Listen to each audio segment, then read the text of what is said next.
Bienvenidas y bienvenidos a su programa, ya lo dijo la Corte, en el cual analizamos los fallos emblemáticos, las sentencias más relevantes del Tribunal Constitucional de México. En esta ocasión vamos a platicar con nuestros invitados del amparo en revisión 315 diagonal 2021. Es una importante sentencia que nos va a permitir advertir parte de un debate que está en curso, un debate que creo que tiene diversas aristas y diversos aspectos a tomar en cuenta alrededor de la polémica figura de la prisión preventiva. Pero una prisión preventiva, en el caso del ordenamiento constitucional mexicano, que se puede imponer de manera oficiosa. Se dice a veces, un tanto coloquialmente, de manera automática. Bueno, ya nos lo explicarán nuestros invitados. Para entender el alcance de esta importante sentencia, le doy la bienvenida al programa Eunice Delgadillo. Eunice, Hola, Miguel, mucho. gracias por estar aquí. Gracias a ti por invitarme. Al contrario, un gusto recibirte. Y también a Gilberto Nava. Gilberto, bienvenido a Ya lo dijo la Corte. Muchas gracias, Miguel. Te agradezco mucho la invitación. Estoy muy contento de estar aquí e intercambiar ideas sobre esta importante sentencia. Y nosotros estamos muy contentos de recibirte. Y vamos a empezar contigo, Gilberto, porque se trata de un amparo en revisión.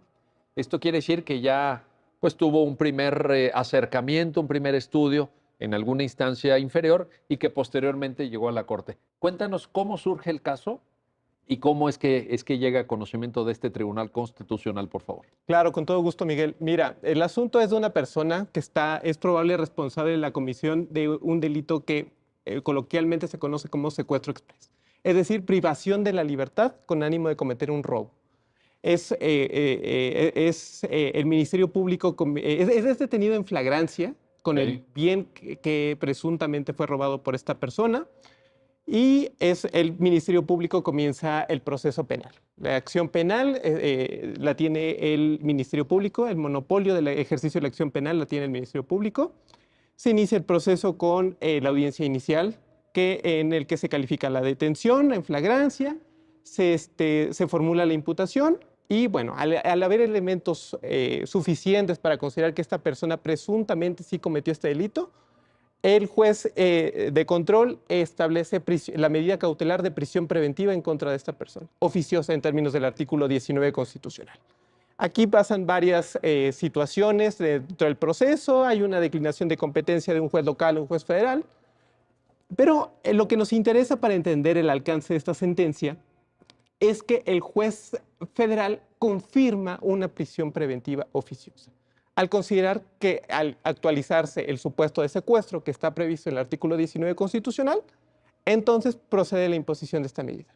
Pasan 2 años, más o menos de junio de 2018 a julio de 2020, y esta persona considera que debe salir dado que pasó en exceso el término de 2 años previsto en el artículo 20, apartado B, fracción 9 de la Constitución. Entonces, solicita una audiencia al juez de control encargado de verificar esta detención y a fin de conseguir su libertad provisional, el juez lo niega al considerar que él está en el supuesto de prisión preventiva oficiosa, la cual no es, el juez de control considera que está en el supuesto de excepción, que dado que él estuvo ejerciendo su derecho de defensa, no procede este tipo de revisión. Él apela ante un tribunal unitario, el tribunal unitario considera que no es posible revisar esta medida al ser oficiosa y que existe una restricción constitucional expresa. Va a un juicio de amparo indirecto en el que básicamente considera lo mismo, interpone un recurso de revisión y en este recurso de revisión lo que sucede es que el tribunal colegiado se considera legalmente incompetente. ¿Por qué? La Suprema Corte delegó la competencia a los tribunales colegiados para conocer de los recursos de revisión en amparo indirecto, salvo cuando se trata de 2 situaciones. Una, que se alegue la inconstitucionalidad de una norma federal, o 2, cuando subsista la interpretación directa de un precepto constitucional. El tribunal colegiado considera que al estar de por medio el establecimiento de la prisión preventiva oficiosa, que está previsto en el artículo 20, apartado B de la Constitución, no le corresponde a él, dado la interpretación constitucional, y lo remite a la Suprema Corte. Este es el caso, los hechos que tenemos que dan origen a este amparo en revisión 315 diagonal 2021. Gracias Gilberto por esta síntesis y vamos contigo ahora, Eunice. Eunice Delgadillo, te planteo, ¿cómo es que llegamos a esta discusión? La sentencia refiere a una serie de antecedentes. Veníamos de un sistema inquisitivo mixto, pasamos a un sistema de corte acusatorio y antes era una decisión, lo dice la propia sentencia, que se dejaba en manos del legislador a través de ese concepto un tanto equívoco a veces de delito grave. Delito grave. ¿En qué caso se impondrá la prisión preventiva? Pues cuando existe un delito grave. Oye, ¿y dónde estaban los delitos? Pues en la ley. Era un tema legislativo. Todo esto cambia y ahora tenemos, lo refería Gilberto, un artículo 19 constitucional, tenemos un artículo 20 constitucional también.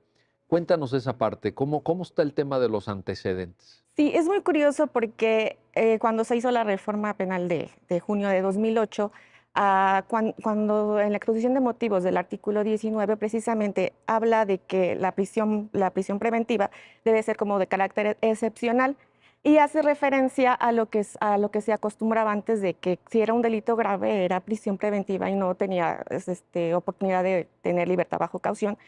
Y entonces lo que hace el legislador dice, bueno, entonces yo voy a decirte, o sea, para que no haya esta desproporción de que en tal estado es grave esto, o a tu arbitrio tú digas qué delitos son graves, entonces yo te voy a decir desde la Constitución qué delitos para mí son graves por su impacto, por la gravedad, por cómo la trascendencia que tiene en la sociedad y pone, por ejemplo, delincuencia organizada, secuestro, homicidio, posteriormente ya, entre otros, y posteriormente ya en distintas reformas se fueron agregando un poco más como feminicidio, trata de personas, y ahorita ya es un catálogo bastante extenso. Y En la propia Constitución, exactamente, ¿verdad? sí, ya se ha reformado en varias ocasiones con el fin de volver a poner más delitos al catálogo, que esos se trascienden o se trasladan al 167 del Código Nacional de Procedimientos Penales. Correcto. Ahora, en esa lógica, cuando nosotros en la Constitución identificamos ese catálogo, estamos hablando de una imposición de medida cautelar privativa de la libertad con carácter automático, ¿verdad? Sí, La característica de que sea oficioso ¿es relevante en este contexto traer la colación, Eunice? Sí, es relevante porque el segundo párrafo del artículo 19 dice que, o sea, que para que se imponga la prisión preventiva de ser excepcional y que no que existe el riesgo de que el imputado no comparezca al proceso o que esté en riesgo las víctimas, los testigos, o bien que el imputado haya cometido algún delito doloso. Y después dice, pero de forma oficiosa te voy a imponer la prisión preventiva. Entonces aquí nacen estas dos figuras, ¿no? La justificada y la oficiosa. En la justificada, obviamente, el Ministerio Público, la Fiscalía, tiene como que la obligación de argumentar ante el juez por qué es necesaria esa medida, que después igual platicaremos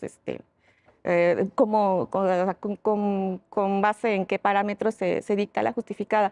Pero la oficiosa el juez de oficio, pues estás por aquí, te vincularon a proceso o te imputaron tal delito, entonces no necesito que la fiscalía me acredite nada, con ese simple hecho te impongo la medida cautelar de prisión. ¿Y eso evita en alguna medida el debate, la argumentación? Porque te lo planteo, Gilberto, en relación al comentario de Eunice, si nosotros desde la Constitución ya abrimos esa posibilidad, dice alguien, le escuché hace poco decir a alguien analizado este tema, pues le estamos dando un enorme subsidio al Ministerio Público.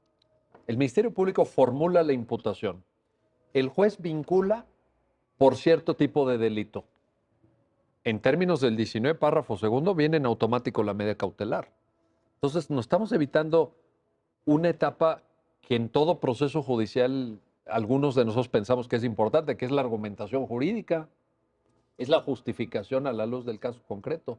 ¿Qué está sucediendo ahí, Gilberto? Coméntanos. Mira, es una pregunta en verdad importante e interesante. Realmente no hay una argumentación jurídica. Realmente el término oficioso se refiere aun cuando nadie me lo pida, no me lo pidió el MP, no me lo pidió la víctima, no me lo pidió su representante, Yo como juzgador aplico directamente la Constitución, bajo el 19, yo veo que secuestro, dice prisión preventiva, veo que aquí hay un secuestro o la probable comisión de un secuestro. Bueno, por lo menos así se dicta el auto de vinculación, ¿verdad? Por lo menos en términos de esa formulación.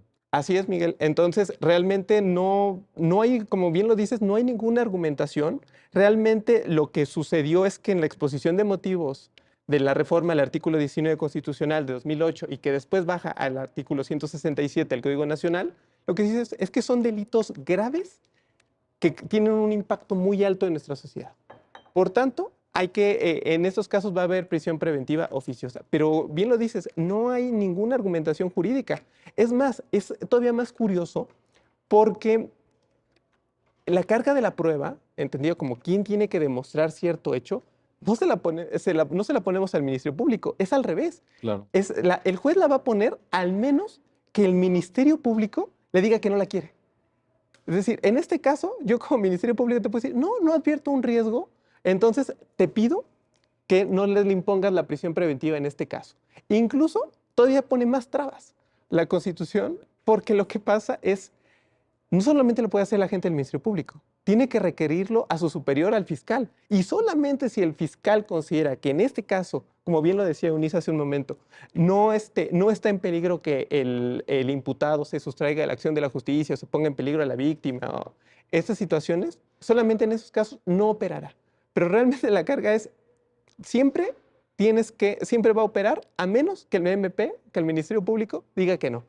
Sí, y no sé qué tanto habría que hacer el análisis, ¿verdad? No sé qué tanto en la práctica el MP aplique, que es un párrafo del 167 precisamente, esa posibilidad, porque para el MP es cómodo finalmente. Muy cómodo, Miguel. Para el órgano de acusación, se oye, pues ya casi, ¿sabes quién argumentó por mí en el proceso? La Constitución.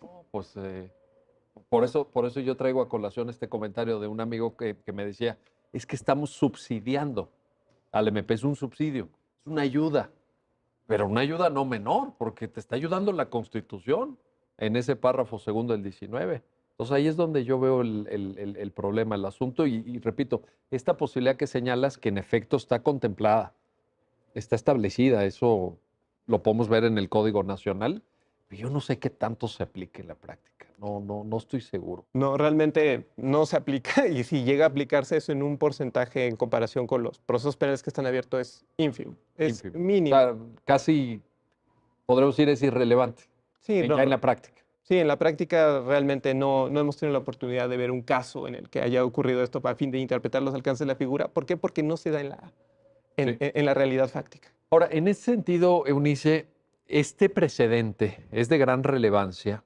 pero me da la impresión que se suma a un conjunto de consideraciones, a lo que hoy ya podríamos llamar, creo, una doctrina constitucional de la Suprema Corte de Justicia de la Nación en materia de prisión preventiva, porque recordarán ustedes que se discutió en su momento también en la primera sala si ameritaba prisión preventiva oficiosa el delito cometido en grado de tentativa, que está también mencionado en el 19 párrafo segundo, y algunos otros temas que por ahí han llegado. Entonces, Eunice, te pregunto, te planteo, ¿esto se inserta en esa discusión y tú concibes o prevés que sea una discusión que todavía tenga ulteriores capítulos?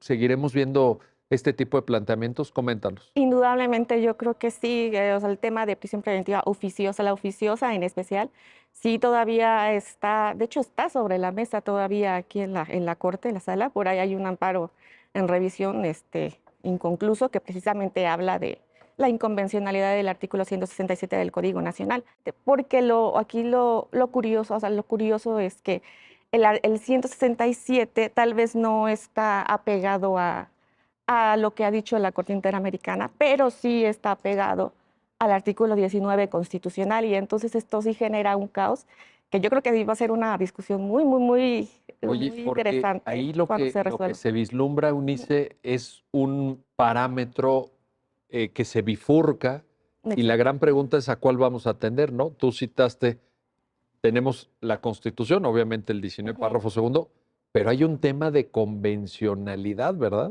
Exactamente, que ahorita al menos está todavía como en la mesa en la Y, Suprema y Corte. sin embargo, en este que estamos hoy viendo, el amparo en revisión 315, también se trae a colación una doctrina de la Corte Interamericana. Hay un diálogo de la Corte, ¿no? En estos temas con la Corte Interamericana. Exactamente, había un precedente aquí en la Corte donde ya habíamos interpretado la fracción novena del artículo 20, que es el 408-2015, y ahí se toma a colación varios criterios que ha emitido la Interamericana respecto de la prisión preventiva en general, y también respecto al plazo razonable para ser enjuiciado. Pero entonces, como primer término tenemos la doctrina, ¿no?, de la Corte Interamericana, que dice, por ejemplo, en casos como en Barreto Leiva contra Venezuela, en Orin Catrimani es muy importante Sí, para, sí, sí. para el tema que nos ocupa, o Bayerri contra Argentina, Ujú.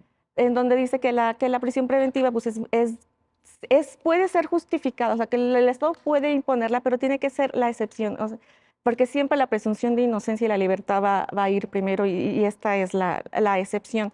Entonces, conforme a la doctrina que va construyendo la Corte, va como limpiando, o sea, puedes imponerla, pero, por ejemplo, Norin Catrimán dice, no puedes atender a la gravedad del delito, Correcto. ni a la personalidad del procesado, y tampoco como por ejemplo, en ese caso era terrorismo, como a la trascendencia que da a la comunidad. La llamada alarma social. Exacto, la alarma social.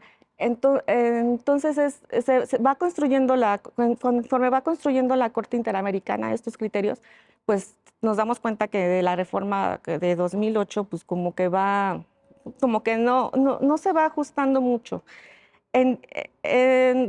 Entonces, pues sí, eso sí es un poco complicado, porque pues nosotros tenemos que guiarnos a la Constitución, pero también a la vez el artículo primero dice que tenemos que Y, y- que y- el y principio además pro se persona. trata de la interpretación de un tratado internacional que México ha Exactamente, firmado y ratificado.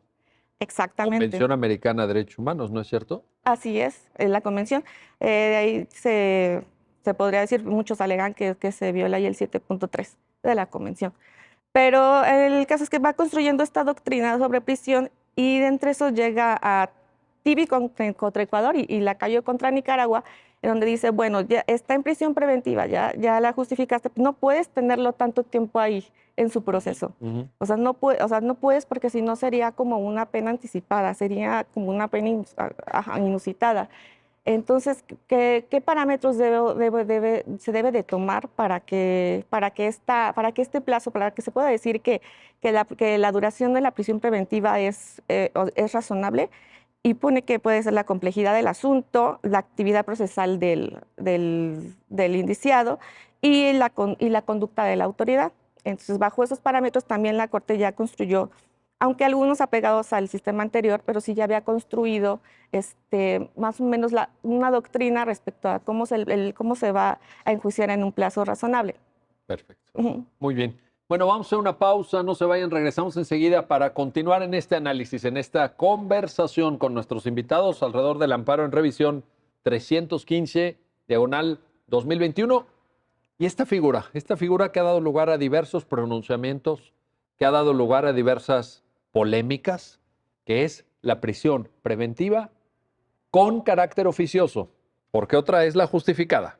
Pero aquí se trata precisamente de la oficiosa. Regresamos enseguida. Ya estamos de vuelta, ya estamos de regreso en su programa, ya lo dijo la Corte, para seguir analizando el amparo en revisión 315, diagonal 2021, con nuestros invitados y sobre todo entender el alcance de esta figura, una figura que ha generado polémica, una figura a veces difícil de justificar, como lo es la prisión preventiva oficiosa. Y quiero regresar contigo, Gilberto, porque Eunice citaba algo que de pronto se nos pasa de largo, pero creo que es la médula misma de la discusión que nos tiene aquí, que es que lo que está en juego cuando se impone una medida cautelar en un proceso penal es la libertad, bueno, una medida cautelar de esta naturaleza, la libertad y la presunción de inocencia. Y entonces parecería, visto de una manera un tanto externa, que no se toman en serio estos principios, cuando en un régimen constitucional tienes disposiciones de prisión preventiva oficiosa. O al menos, déjame ponértelo así, Gilberto, que se genera cierta tensión entre los derechos a los que alude Eunice y la idea de que oficiosamente se imponga una medida cautelar que priva de la libertad a la persona que está enfrentando un proceso penal. Cuéntanos esa parte. Mira, Miguel, yo creo que algo que debemos tener en cuenta al momento de restringir un derecho es que nuestra Suprema Corte ha tenido un criterio muy reiterado, perdón que insista con muy reiterado, pero sí lo he manifestado en diversas ocasiones, que ningún derecho es absoluto. Todos los derechos admiten cierta restricción bajo algunos supuestos, incluso algunos ciertas modulaciones de este derecho sí, pero hasta aquí, este sí, pero hasta aquí. Entonces, bueno, creo que para contestar la pregunta debemos atender a cuál fue la finalidad del legislador, del constituyente permanente, al establecer esta figura, que es, bueno, solamente va a ser una figura restringida en casos en los casos expresamente previstos en la Constitución. De hecho, si me permites, me desvío un poco del tema. Hay por ahí una acción de inconstitucionalidad pendiente del Pleno, en la que dice, bueno, es que la Constitución preveía todos estos supuestos, los que mencionaba Eunice, trata de personas, homicidio doloso, abuso sexual, los que están en el 19, y por ahí en el 167 ya hay más. Se ha ido... No, bueno, ahí sí, yo creo que, bueno, en fin, ya veremos qué resuelve la Corte, pero la posibilidad de que el legislador agregue, eso sí me parece francamente inconstitucional. Lo digo a título personal, ¿verdad? Ese es mi punto de vista como académico. Sí, entonces, si partimos de esa base, como bien la mencionas, de que la Constitución ya previó todos y cada uno de los supuestos y no puede haber más, es la Constitución. O sea, tenemos que entender, Gilberto, que ese párrafo segundo del 19 es exhaustivo. Sí. ¿O es denunciativo? Desde mi punto de vista, también hablando a título personal, me parece que es exhaustivo. No puede haber más. Esa es la interpretación. A ver, aquí estamos hablando fuera de que luego la Corte evidentemente expresara su criterio, pero hay que saber interpretar las normas jurídicas. Una interpretación válida sería esa, es exhaustivo, Sí. porque si no, entonces, ¿para qué lo enumera? Y Eunice decía algo muy importante también, aquí lo recupero. Debe tener carácter excepcional. Claro. ¿En eso sí estamos de acuerdo? Sí, sí, debe tener un carácter excepcional y si me permites también únicamente puedes perseguir fines constitucionalmente válidos y aquí quisiera retomar lo que mencionaba Eunice, debe haber 3 principios al momento de establecer una prisión preventiva oficiosa, que es un fin constitucionalmente válido e importante, otro, que sea una medida necesaria y que sea excepcional. Si me permites, abundo en esto. Me parece que es importante establecer que la Constitución también y el Código Nacional mencionan cuáles son la finalidad de esta figura, que también ya lo mencionaba Eunice, que es evitar que el imputado se sustraiga a la acción de la justicia, poner en peligro a la sociedad, poner en peligro a las víctimas. Entonces, el constituyente permanente al establecer esta figura dijo, bueno, estos son fines constitucionalmente importantes, que no se vaya a poner en riesgo a la víctima, que se vaya a sustraer. Entonces, al ser fines constitucionalmente válidos, lo que piensa el constituyente, su idea fue, bueno, dado que tenemos la libertad personal por este lado y por este lado también tenemos esto, hay que restringir de forma excepcional esto, la libertad personal, por esto entendiendo la libertad personal. Entonces, que es una modulación que es atendiendo al criterio de la Corte, es los derechos admiten modulaciones y admiten límites, ningún derecho es absoluto. Y en este caso, me parece que tiene mucho sentido la explicación que nos ofrecía Eunice del cambio del sistema, porque precisamente esta lógica que ahorita estás aludiendo a ella, se plantea incluso frente al legislador. Es decir, en el sistema anterior era el legislador el que hacía esa valoración. Decía, en estos casos viene la prisión preventiva como medida cautelar, etcétera. Pero ahora la Constitución lo eleva por todas estas razones que tú ahorita estás ponderando. Sí, e incluso el constituyente tiene una visión distinta porque parecía que antes la regla era, ¿te acusan de un delito? Vas para adentro. O sea, vas a la cárcel. Sí. No sé y así era la práctica, vaya. Así es, y por eso me pareció importante retomar esto, porque el legislador y el constituyente cambian esa visión de, a ver, ¿cuál va a ser la regla y cuál va a ser la excepción? Entonces cambia regla, prisión preventiva, excepción, libertad. Lo voltea. Sí. Entonces, ahorita es regla, libertad, excepción a la prisión preventiva. Y aquí retomo la pregunta, porque ¿caen en tensión los derechos? Sí, caen en tensión, por un lado, la protección de las víctimas, el cuidar el proceso, que no se vaya a sustraer, que no se quede sin materia. A fin de cuentas, es una medida cautelar. La finalidad es que una sentencia de fondo no quede sin materia, que pueda ejecutarse. Entonces, tenemos estos principios. Luego tenemos la libertad de la persona imputada y también tenemos su Lo mencionas muy bien, su derecho a la presunción de inocencia. Entonces, tenemos todos esos derechos en tensión que claramente si privilegio uno, pues voy a tener que sacrificar el otro. Entonces, por eso insistí en el test. Al final es una especie de test, decir, bueno, si vamos a restringir un derecho, tiene que ser porque estamos persiguiendo un fin constitucionalmente importante, que ya vimos cuáles son, y después una medida necesaria. Y por necesaria significa que si yo no aplico esta medida, no hay otra que me permita cumplir esos objetivos constitucionalmente importantes. Y además le agregamos la excepcionalidad, que es la regla, la libertad, la excepción es la prisión preventiva oficiosa. La excepcionalidad, te pregunto, ¿pudiera ser medida no solamente a partir de parámetros normativos, sino volteando a ver la realidad? Y pongo en la mesa un dato, que es un dato oficial suministrado por el INEGI. El 45% de la población penitenciaria en este país no ha recibido una sentencia que diga que son responsables de haber cometido un hecho señalado por la ley como delito.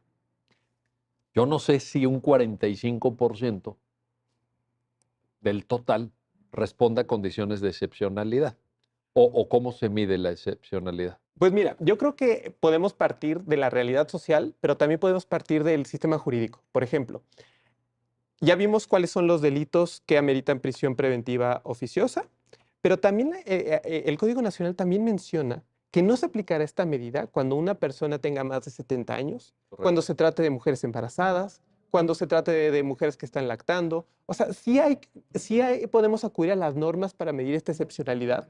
Y también podemos, me parece que si pudiéramos modular un poco, porque, insisto, los derechos son restringibles, los derechos son limitables, también podríamos irlo modulando. De ciertas circunstancias, también me parece que pudiera haber algún caso en que si una persona comete un delito, y también así está previsto en el Código Penal Federal, se causa un daño a sí mismo y queda con alguna incapacidad permanente, que quede con algo, bueno, me parece que podemos decir, bueno, en este caso particular, vamos a modular la prisión preventiva oficiosa atendiendo a la excepcionalidad. Entonces, podemos medir la excepcionalidad, insisto, con criterios objetivos en la ley, en la Constitución, en las circunstancias de un caso particular. Y también creo que es lo más importante, que es cuando lo que ha dicho la Corte Interamericana es privilegiemos la libertad. Solamente cuando veas que no se van a violar estos principios, que ya vimos cuáles son, en este caso particular, imponla. Entonces, creo que podemos ir modulando la excepcionalidad en estos tres grandes situaciones, Miguel. En ese sentido, cuando hablamos de fines legítimos, Eunice, es importante distinguir un fin puramente instrumental. Yo creo que ahorita Gilberto ya nos da muchas pistas sobre eso, pero un fin instrumental, un fin al servicio de la lógica del propio proceso, de un fin ya muy sustantivo que podría más bien acercarnos a la figura de la pena, no de la prisión preventiva como medida cautelar, sino de la pena.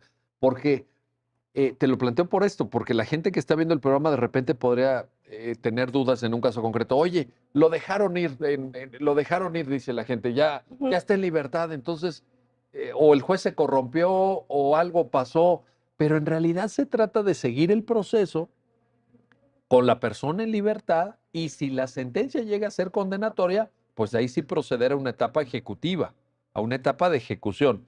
Pero ¿te hace sentido que hagamos esta distinción entre fines procesales y fines sustantivos y que si los mezclamos nos vamos a confundir mucho?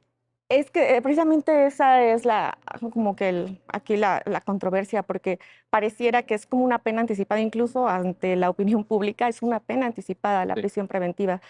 Y como tú lo dices, piensa la gente que es que está adentro y resulta que llegó el juicio y no hubo elementos ni nada, el juez se corrompió y lo dejaron ir. O, por ejemplo, ahorita en una revisión de medida cautelar resulta que ese fin legítimo, que era, no sé, que se iba a sustraer de la acción o algo, ya no es, cuando hace la revisión dicen, ya no es necesaria mantener la medida cautelar de prisión preventiva. O pasaron los 2 años y no se justificó esa dilación en el proceso y como pudiera ser ahorita los resultados que vaya a haber con este precedente y lo dejan libre y pudiera la gente pensar, no, es que los están dejando libres, pero en Lo hemos realidad... visto en los medios, ¿verdad? Tú Exactamente. lo has visto también en los medios. Exactamente, pero en realidad la pena sería precisamente la condena que se le que le imponga el juez en un juicio. Esa es como que el parámetro, ¿no? Porque no puedes estar privado de la libertad como una pena anticipada, y si sales porque a lo mejor ya no subsiste la necesidad de tener esa medida cautelar, pues no quiere decir o sea, que no, que los jueces se corrompan, o que la corte, o que el Ministerio Público, quien sea, sino que es porque la prisión preventiva es una medida excepcional y es... ¿Y no te parece que de pronto en esta comprensión, no tanto técnico-jurídica, porque evidentemente ustedes como especialistas lo conocen muy bien, pero a nivel de opinión pública, em, ¿no crees que existe esta visión de que si no se impone la medida cautelar de prisión preventiva, casi, casi, pues ya hubo impunidad? Y te lo pregunto porque si uno revisa el Código Nacional de Procedimientos Penales, son 15 Ujú. las medidas cautelares que prevé el código. Son 15. Y de pronto nada más nos fijamos en la prisión preventiva. O sea, eh, que se siga un proceso con la persona en libertad no quiere decir que no tenga que estar sujeto a otra medida Exacto. cautelar, de otra naturaleza, diferente. Pero ¿no observas ahí una confusión también? Sí, efectivamente, no sé, como que no podemos, o no se puede distinguir o dejar de estigmatizar de que a lo mejor una persona esté en proceso. Una cosa es el proceso y otra cosa ya es que estés o sea, sentenciado. Y la sentencia, la pena tiene una finalidad. Exacto, que es la sanción, pero una sanción de prisión. Ahora sí que una sanción de Sí, privación de la libertad, y esa es la sanción. correcto. Pero la prisión preventiva, pues, como lo hemos dicho, es una excepción. Y sí, precisamente como está en juego la libertad y el principio de presunción de inocencia, tiene que tener como que un escrutinio muy alto para que pueda ser impuesta, porque a fin de cuentas está la libertad de la persona. Como tú dices, resulta que llega el juicio y lo deja libre porque Sí. no hubo pruebas, porque la fiscalía no Se sustentó su dicta una acusación, sentencia absolutoria o y algún adiós. auto de desvanecimiento de pruebas, etcétera. Y teniendo a lo mejor otras medidas cautelares como la presentación periódica Oye, o el pero a esa arraigo domiciliario. persona le causaron un impacto en su vida tremendo, ¿no? Porque ¿qué se va con uno usted, disculpe? Ese es el problema, Pero es un imagínate que ya problema. lleva 2 años.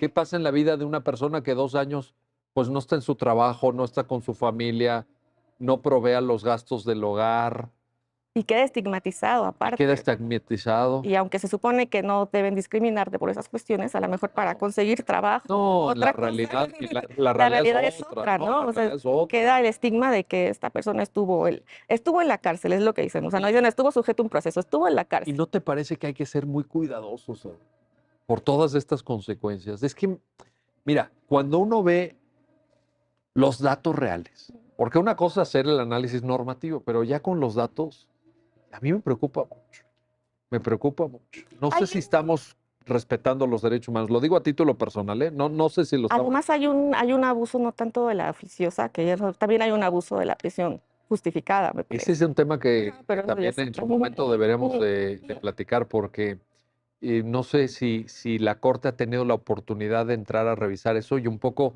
elevar me gustó mucho la palabra que usas, Ujú. el escrutinio, la supervisión, el acompañamiento de cómo se dicta la justificada.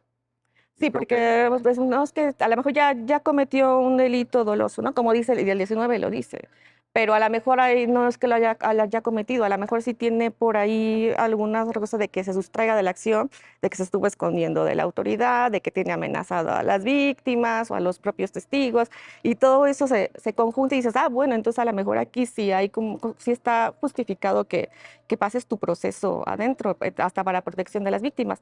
Pero a lo mejor me agarran a mí por delincuencia organizada, ya por sin deberla ni temerla, y les doy mis datos, estoy al pendiente, y de todos modos, como es oficiosa, pues voy para adentro, aunque a lo mejor me pudieron haber impuesto otra medida como presentación periódica o arraigo domiciliario. te retiran el pasaporte, prestas una garantía Exactamente. económica. Son 15, vaya, a veces se nos olvida, pero realmente el legislador, cuando redactó el Código Nacional, creo que esa parte la hizo bien, en el Ujú, sentido de poner el menú. ujú, Lo que pasa es que, pues ya en la práctica nos fuimos orillando. ujú. a esta prevalencia de la prisión preventiva. Ahí es donde yo observo que hay un problema. Hay un artículo transitorio, una de las últimas reformas que se hicieron de 2019, que habla precisamente de que a partir de 5 años, es de abril de 2019, a partir de 5 años se va a revisar o sea, qué tan viable ha sido la imposición de estas sanciones. Digo, no sé si se resuelva primero aquí o hasta en la Interamericana, pero sí, yo creo, al menos yo creo que sí tiene como que replantearse esta Incluso ese figura. transitorio, qué bueno que lo citas, porque es casi casi la confesión de que es un tema polémico. Exacto. Desde la reforma constitucional se observó. Bueno, vamos a hacer una pausa, no se vayan, regresamos enseguida para continuar en el análisis, en esta conversación con nuestros invitados sobre el amparo en revisión 315, diagonal 2021 y la figura, ya lo han escuchado, polémica, debatible, de la prisión preventiva impuesta con carácter oficioso. Regresamos enseguida. Ya estamos de vuelta, ya estamos de regreso para continuar en el análisis, en esta conversación con nuestros invitados sobre el amparo en revisión 315, diagonal 2021 y el alcance de la prisión preventiva, medida cautelar impuesta en el proceso penal con carácter oficioso. Regreso contigo, Gilberto, porque te quiero plantear esto. En la doctrina que desarrolla la Corte en la sentencia, en un diálogo continuo, en una referencia tanto a los precedentes como a la Corte Interamericana de Derechos Humanos, a la jurisprudencia interamericana, se introduce la variable temporal. ¿Cuál es el peso del tiempo en la justificación de la medida cautelar privativa de la libertad? Y ahí es donde creo que está el meollo del asunto. Ahí es donde la Corte se hace la pregunta de, bueno, ¿y si llegamos a los 2 años y subsiste la medida? ¿Por qué es importante esta coordenada temporal en el contexto de la discusión que tenemos? Claro, Miguel, mira, eso justamente me parece que es el punto más importante de esta discusión, como bien lo refieres, porque es, ¿por qué tengo que estar 2 años en la cárcel? O sea, ¿por qué el constituyente estableció un plazo de 2 años que una persona que no ha sido condenada puede estar en la cárcel sin, ya lo habíamos dicho, sin una sentencia en la que se considere que es penalmente responsable de la comisión de un delito? Me voy a desviar primero un poco del tema, porque la Corte Interamericana lo que ha dicho es que tiene que ser temporal. Y realmente no se fija por qué 2 años, no 1, por qué 3, por qué 6 meses. Entonces, realmente es como en general los plazos procesales, los plazos que establecen las leyes, regularmente son arbitrarios. El legislador y el constituyente establecen 15 días para la promoción de un juicio de amparo directo. ¿Por qué 15 días? ¿Por qué no 14? ¿Por qué no 16? Pero, ¿por qué no 40? ¿Por qué no 40? Y sí se le ha planteado a la Corte, sobre todo en las reclamaciones, que es un periodo de 3 días, nada más por una reclamación. Entonces sí se la cuestiona, oye, es que es inconstitucional el plazo de 3 días que prevé el artículo 104 de la Ley de Amparo para interponer un recurso de reclamación, porque no me da tiempo y eso viene a mi acceso a la justicia. Entonces, esta cuestión de temporalidad realmente es muy compleja analizarla objetivamente. Entonces, algo que hay que tener en cuenta con los tiempos sobre la prisión preventiva es que la Constitución dice 2 años. 2 años. Y si en 2 años no te han juzgado, puedes obtener el derecho a salir en libertad. Y también otro punto que establece es que realmente la Constitución establece que ninguna persona puede ser juzgada en más de 4 meses. Sí. O sea, realmente... A veces se nos olvida, ¿eh? Sí. A veces se olvida, pero tienes mucha razón en traerlo pues a la mesa. Incluso este fue el parámetro que usó la Corte en un precedente, que es 4 meses para que te juzguen si la pena no excede 2 años, y si la pena excede de estos 2 años, 1 año.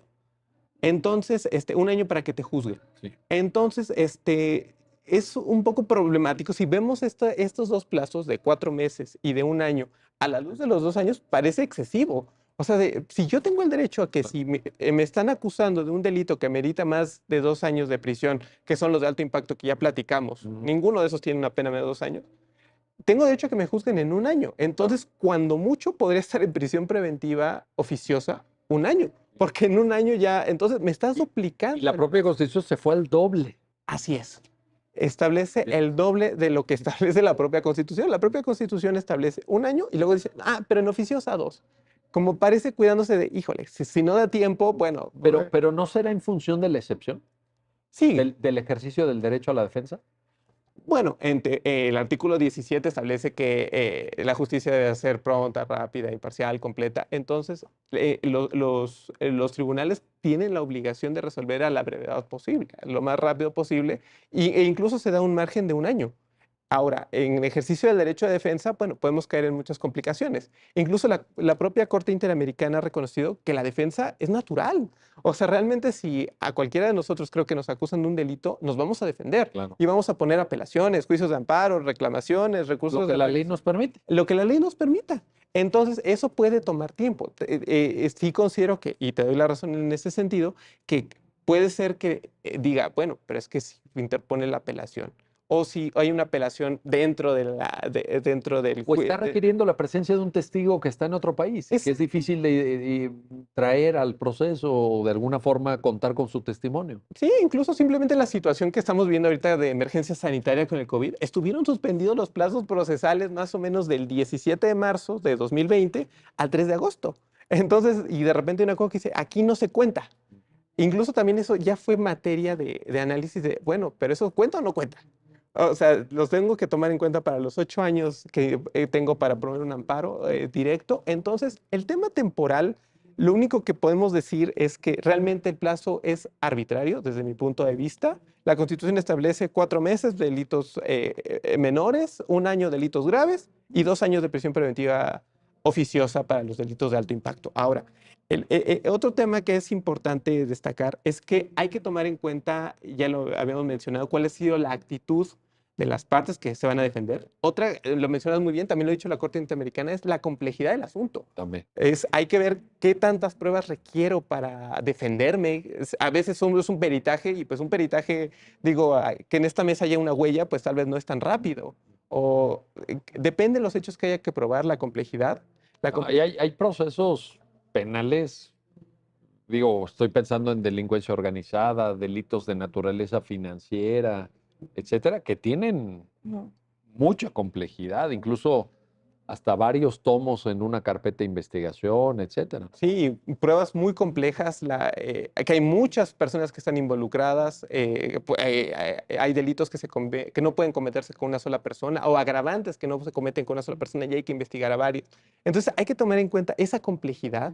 También hay que tomar en cuenta cuál ha sido la actitud del sistema en general de justicia. También lo ha reconocido la Corte Interamericana. Es de, bueno, pero ¿le está echando ganas el Estado o no?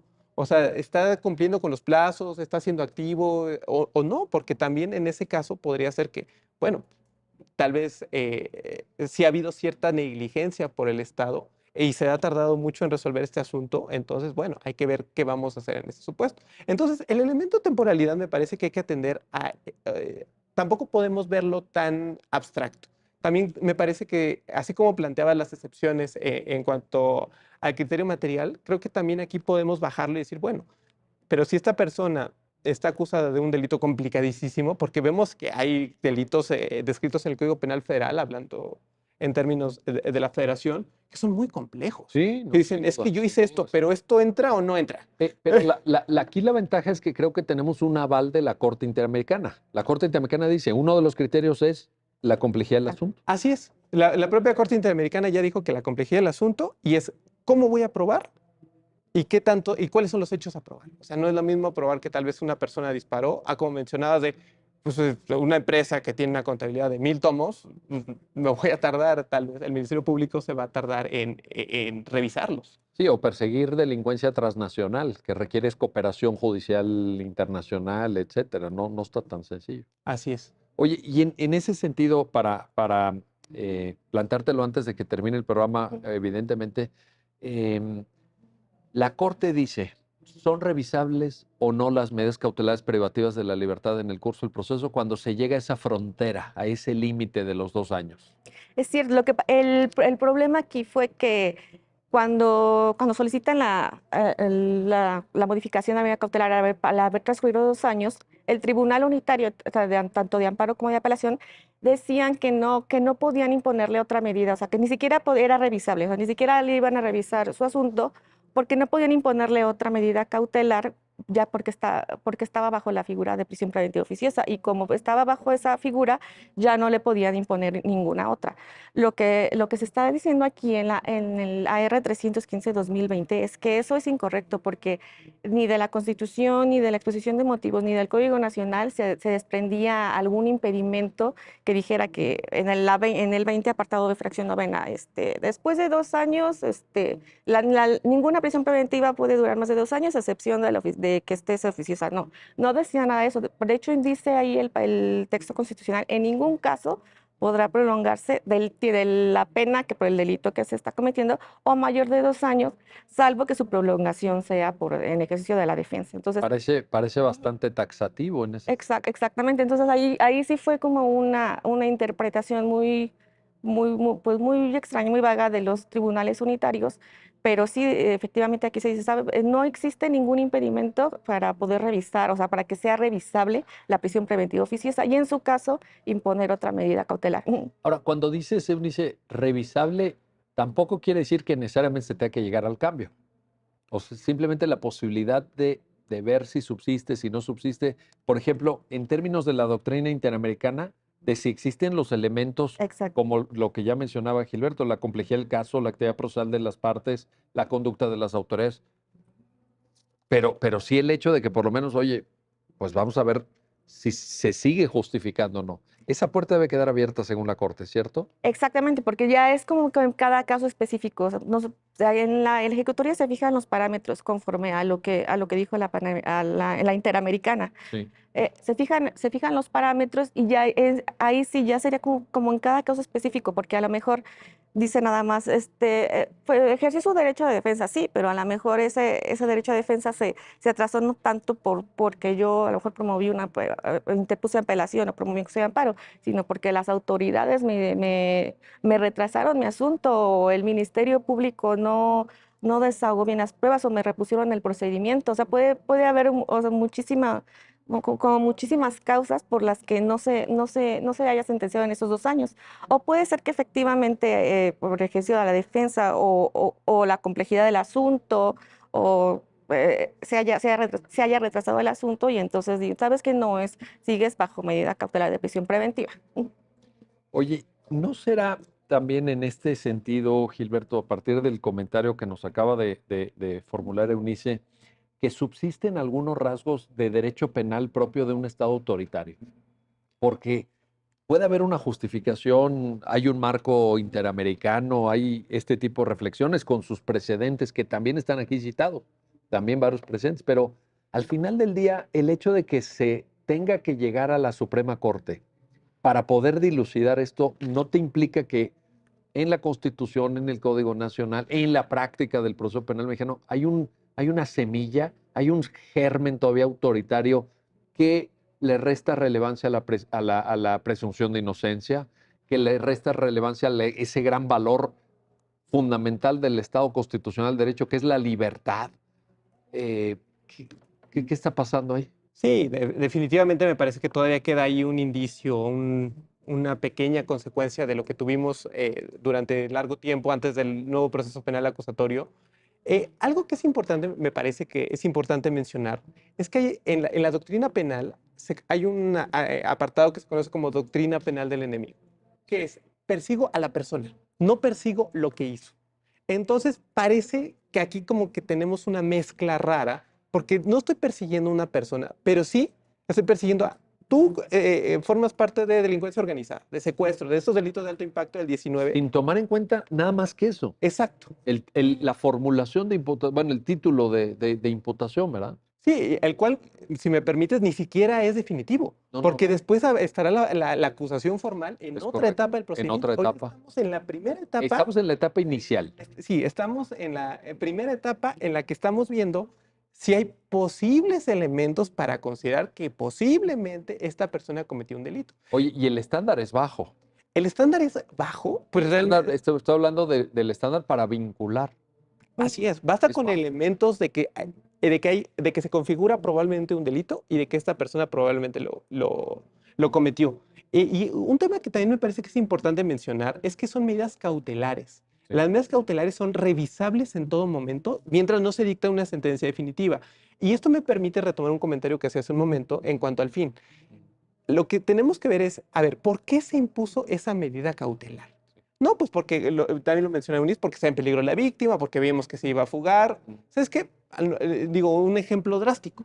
Pero tal vez en la prisión preventiva justificada pusimos la prisión preventiva porque vimos que estaba de por medio la integridad de la víctima. Correcto. Y a lo mejor la víctima, es un caso drástico, falleció, ya no está en peligro. Se tiene Bueno, que hay que revisar. No digo, como tú lo decías muy bien, no digo que la vayan a soltar, no digo que vaya a salir.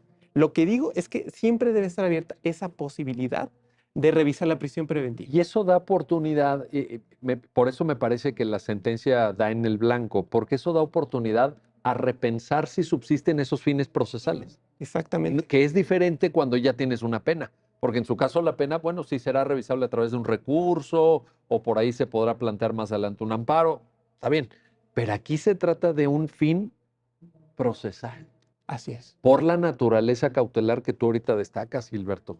Así es. Y de pronto eso siento que se nos olvida. Se nos olvida con eso porque tenemos una mezcla de derecho penal del enemigo en el que persigo personas y después persigo ciertos hechos, pero los veo aislados.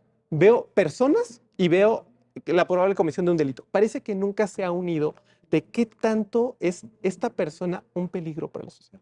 Porque puede ser que sea inocente. Y tú lo dices muy bien, debemos partir de la presunción de inocencia. Bueno, y lo dice la Constitución, ya deja que lo digamos aquí, que seguramente compartimos eso, ¿verdad? Pero lo dice la Constitución. Y debemos partir de que toda persona imputada es inocente hasta que fuera de toda duda razonable, que es el concepto que utiliza nuestra Constitución, se diga que no, que de lo contrario, que es culpable de la comisión de un delito. Hay que repetirlo cuantas veces haga falta. Sí, muchas planas de eso, Miguel. muchas planas y también muchas planas para el legislador. Para Así el es. legislador. Bueno, gracias Eunice Delgadillo, Gilberto Nava, gracias a Gracias a ambos ti. por ayudarnos a entender esta sentencia y gracias a usted que hace posible su programa, ya lo dijo la Corte, en el cual analizamos los fallos emblemáticos, las sentencias más relevantes del Tribunal Constitucional de México. Hasta pronto.